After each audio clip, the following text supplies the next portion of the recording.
Welcome sa Clearbans Channel mga katiktik. Ngayon, mayroon tayo ditong Google account ng Infinix Note 30 BIP X6710. So, ipapakita ko muna sa inyo mga katiktik na naka-Google account siya. So, kung mapapansin mo, hindi po siya nag-next kahit nakakonect tayo sa Wi-Fi.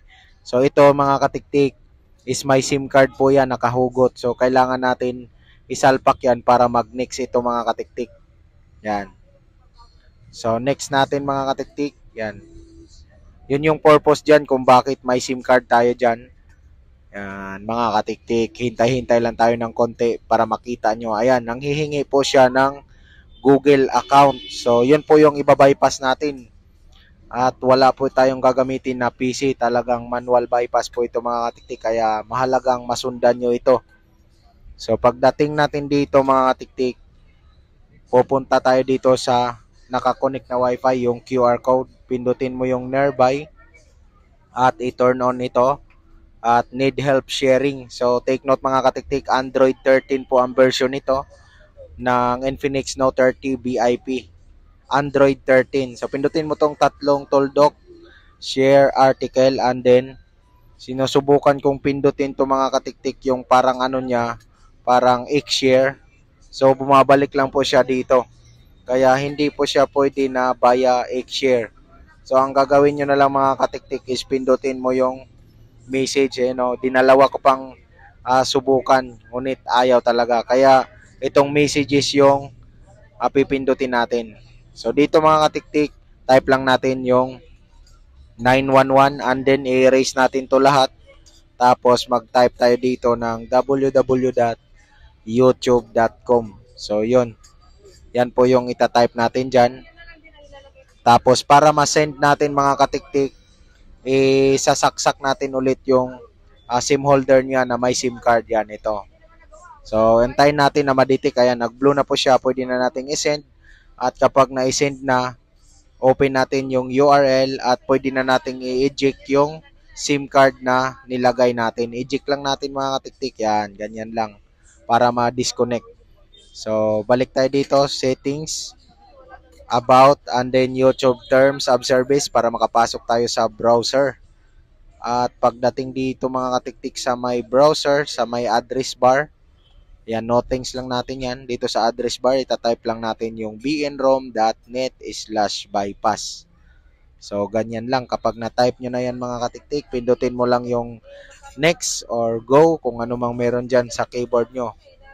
So, dito mga katiktik, pindutin natin yung setting. At papasok nga tayo dito sa setting. Ito yung model niya mga katiktik ko. Papakita ko sa inyo. Ayan. X6710. Yan. Android 13 po yan mga katiktik. Okay, let's continue mga katiktik. Back lang natin yan. So, ang next natin gagawin mga katiktik is pupuntahan natin tong special function. Yan. On natin tong accessibility menu. So, allow natin. Got it. So, magkakaroon siya ng parang green dito sa gilid. Yan. So, normal lang po yan mga katiktik. Dapat talaga mayroong ganyan. So, next natin gagawin mga katiktik is puntahan natin yung hanapin natin yung apps. Yung apps dito mga katiktik. Hanapin natin ito, app management and then app list. So dito mga katiktik, hanapin natin yung Google Play Services. Ayan, Google Play Services. Hindi natin mahanap, itatype na lang natin para mahanap natin.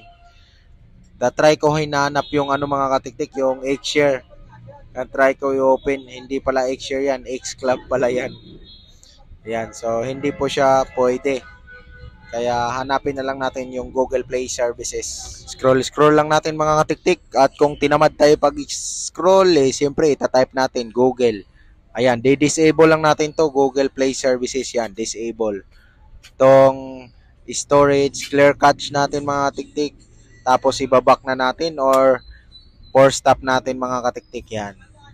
Disable, clear storage, and then force stop.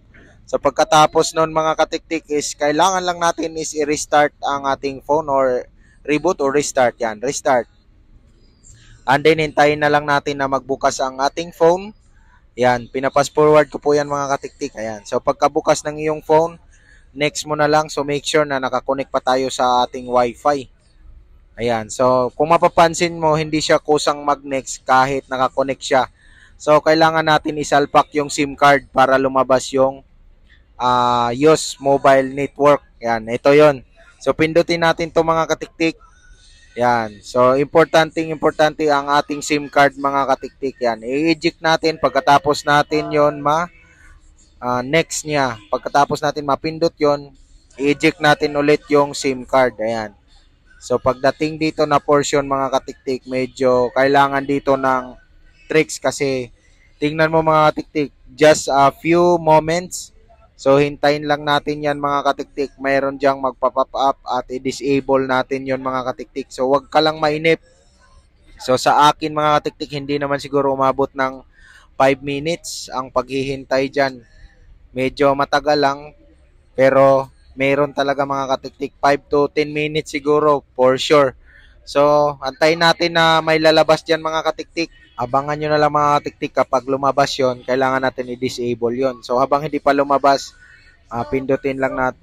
Tinatry ko lang kung gumagana yung accessibility menu.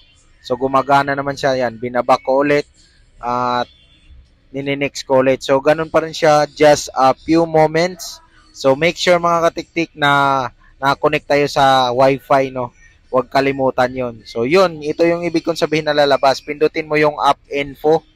App info lang ang ano niyan mga katiktik. Tapos, i-disable mo siya. Ayan, ito. Ay, disable. Ayun nga, disable pala mga katiktik yan. I-disable mo siya and then force stop. Yan, disable and then force stop.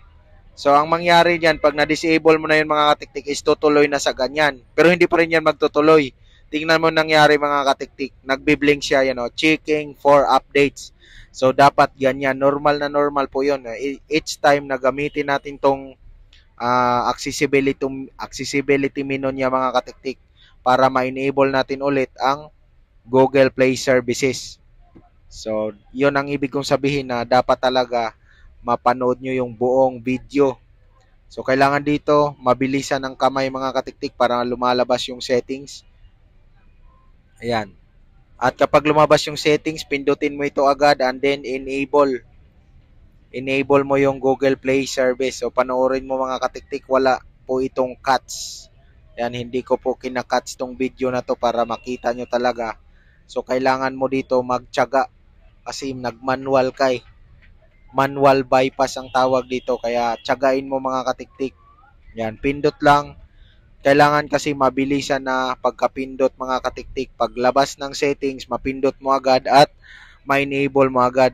Yan o, hindi ko pa naabutan. So, hindi tayo susuko mga katiktik, syempre. Importante, sure na po yan mga katiktik kapag ganyan. Mag-checking updates na pabalik-balik, nagbi-blink. Sure ball na po yan na magagawa. Kailangan lang ma-disable natin yung unang app doon kanina mga katiktik.